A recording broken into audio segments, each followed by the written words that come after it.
Hello and welcome to Tale Talk English. Today's story is emotional, dramatic, and full of difficult choices, painful memories, and the power of forgiveness. It will also help you improve your English listening and vocabulary through simple conversations and real-life situations. As you listen, try to imagine every scene, every expression, and every feeling. Now, let's begin. My name is Julia. I am 28 years old, and today people know me as a successful businesswoman. They see my nice office, my expensive clothes, and my confident smile.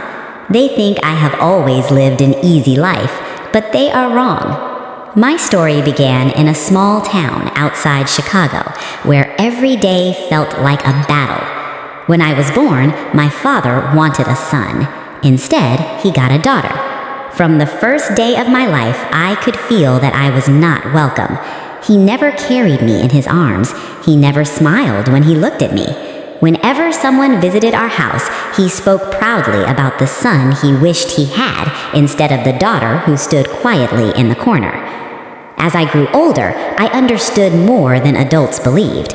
I knew my father blamed my mother for everything. Many nights I lay awake while they argued. Plates crashed against the walls. Doors slammed so hard that the whole house shook. Sometimes my mother cried until morning. I covered my ears with my pillow, but I could still hear every word. One cold morning, my father packed a small bag. He looked at neither me nor my mother. Without saying goodbye, he walked out the front door. He never returned. After that day, life became much harder. My mother, Teresa, worked wherever she could. She cleaned offices before sunrise. She washed dishes in restaurants late into the night. Sometimes she worked 3 jobs in one day. I often went with her because there was nobody to watch me. While she scrubbed floors, I emptied trash cans or carried buckets of water. Some kind people smiled at us. Others acted as if we did not exist. At the end of the day, restaurant workers sometimes gave us bread that was 1 day old or soup that nobody else wanted. To us, it tasted wonderful. We lived in a tiny wooden house with broken windows. During winter, the wind entered through every crack. When it rained, water dripped from the ceiling into old pots that my mother placed around the room. I never complained. I knew she was trying her best. Every month, the landlord knocked loudly on our door. "Where is the rent?" he demanded. "Please," my mother whispered, "give me 1 more week." But he never smiled. His answer was always the same. "If you cannot pay, you must leave." I watched my mother become thinner every month.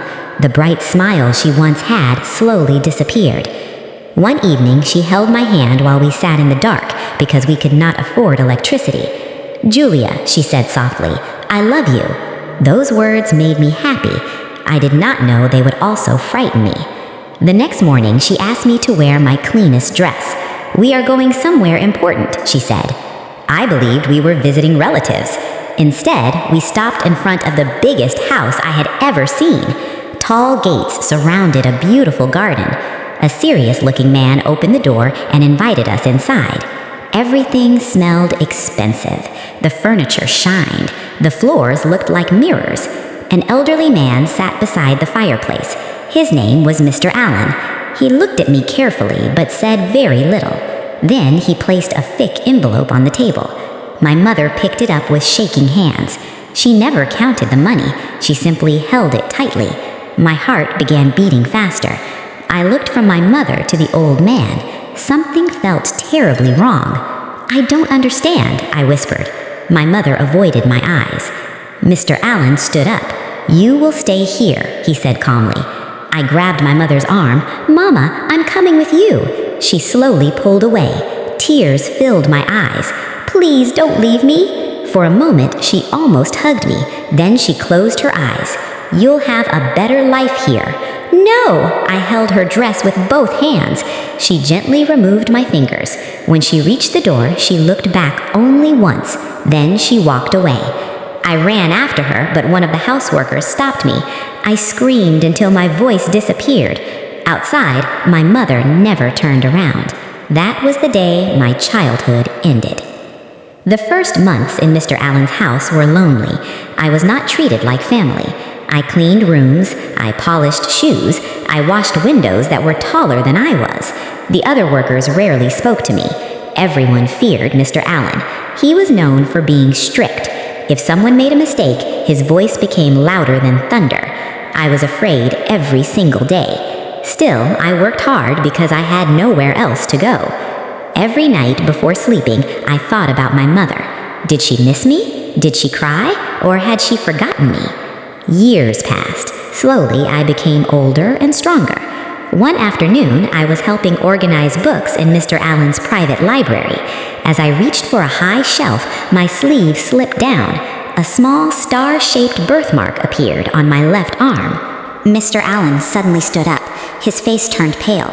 He walked closer without saying a word. His hands trembled. "Where did you get that birthmark?" he asked quietly. "I was born with it," I answered. He stared at it for several long seconds. "My little daughter had the same mark." His voice almost disappeared. "We lost her many years ago." For the first time, I saw tears in his eyes. That day changed everything. He no longer shouted at me. Instead, he asked about my dreams. He wanted to know whether I liked reading. He asked if I wished to go to school. I answered yes before he even finished the question. The following month, I entered a classroom for the first time. I was older than many students, but I did not care. Learning felt like opening a window after living in darkness. Every new word gave me hope. Every book showed me a bigger world. Mr. Allen hired tutors to help me after school. He taught me about business. He explained how companies grow. He showed me that success comes from honesty, discipline, and kindness. "I cannot change your past," he often said, "but I can help you build your future." Those words stayed in my heart. Years passed quickly. By the age of 24, I worked beside him every day. He trusted me with important meetings. He asked for my opinions before making decisions. Employees respected me because I listened to them. I remembered what it felt like to be ignored. I never wanted anyone else to feel that way. One quiet evening, Mr. Allen invited me into his office. "I've been thinking," he said. "You've become the daughter life gave me." My eyes filled with tears. He smiled gently. "I have no children left to continue my work." He handed me a folder. Inside were documents naming me as the future leader of his company. I could hardly breathe. "I don't know what to say," I said. "You don't have to say anything," he replied. "Just promise me you'll always remember where you came from." "I promise," I replied. When he passed away 3 years later, I kept that promise. I became the company's new president. Some people doubted me because I was young. Others doubted me because I had once been a poor servant. But I refused to let fear control my life. I worked harder than anyone else. I treated every employee with respect. I increased salaries whenever the company earned more money. I created scholarships for children who could not afford school. Every winter, we delivered warm clothes and food to families in need. People often asked why I cared so much. They did not know I had once stood in those same food lines. One snowy evening, I was driving home after a long meeting. The streets of Chicago were crowded. Snow covered the sidewalks. As traffic slowed near a small park, I noticed an elderly woman sitting alone on a bench. She wore a thin coat that could not protect her from the cold. Her hands shook as she held an empty paper cup. Most people walked past without looking at her. Something inside me told me to stop. I stepped out of my car with a warm blanket and some food. When I handed them to her, she whispered, "Thank you." Her voice sounded strangely familiar. She lifted her head. For a moment, time stopped. Although her hair had turned gray and deep lines covered her face, I recognized her. It was my mother. She looked at me but did not know who I was. "I'm sorry," she said quietly. "My eyes aren't very good anymore." I struggled to breathe. "Do you have any family?" I asked. She looked down. "I had a daughter once." "What happened?" I asked. I made the biggest mistake of my life. Tears rolled down her cheeks. I believed giving her away would save her. Instead, I lost her forever. My own tears began to fall. I whispered, "You didn't lose her." She looked up slowly. "You gave her away?" Her eyes searched my face. Then they grew wider and wider. "Julia?" I nodded. She covered her mouth with both hands. "I'm so sorry." She cried harder than I had ever seen anyone cry. I wanted to come back for you, but I was ashamed. Every year it became more difficult. I stood silently.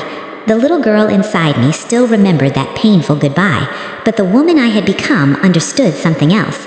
Holding hate for so many years had never made me happy. I helped her stand. "Come with me." She was surprised. "You still want to help me?" she said. "I can't change the past, but maybe we can change tomorrow." She hugged me tightly. For the first time in many years, I felt like I had a mother again. A week later, another surprise waited for me. My assistant entered my office. "There's an older man asking to see you." When I walked downstairs, I saw him immediately. Even though time had changed his face, I recognized him. My father. He looked weak. His shoulders were bent. His confident voice had disappeared. "I heard your story," he said. "I don't deserve forgiveness." He lowered his head. "I spent years believing money and pride were everything. I was wrong. I lost my family because of my own choices." Silence filled the room. I remembered every lonely birthday, every hungry night, every tear my mother had cried. Then I remembered Mr. Allen's favorite lesson. The strongest people are not those who never suffer. They are the ones who refuse to let suffering become hatred. I walked toward my father. Slowly, I offered him my hand. He looked at it in disbelief. "You can never change what happened," I said. "Neither can I. But if we keep living in the past, we will lose what little time we still have." He took my hand and began to cry. Months later, our family looked very different. We were not perfect. Some days were uncomfortable. Some conversations were painful. We often spoke about the mistakes that had changed our lives. But we also laughed together. We shared meals. We celebrated birthdays that we had missed for many years. Forgiveness did not erase our pain. It simply stopped pain from controlling our future. Today, whenever people ask me what success means, I do not talk about my company, my house, or my money. I tell them success is going to sleep with a peaceful heart. Success is choosing kindness when life teaches you anger. Success is believing that broken families can still find hope. My name is Julia. I was once the little girl nobody wanted.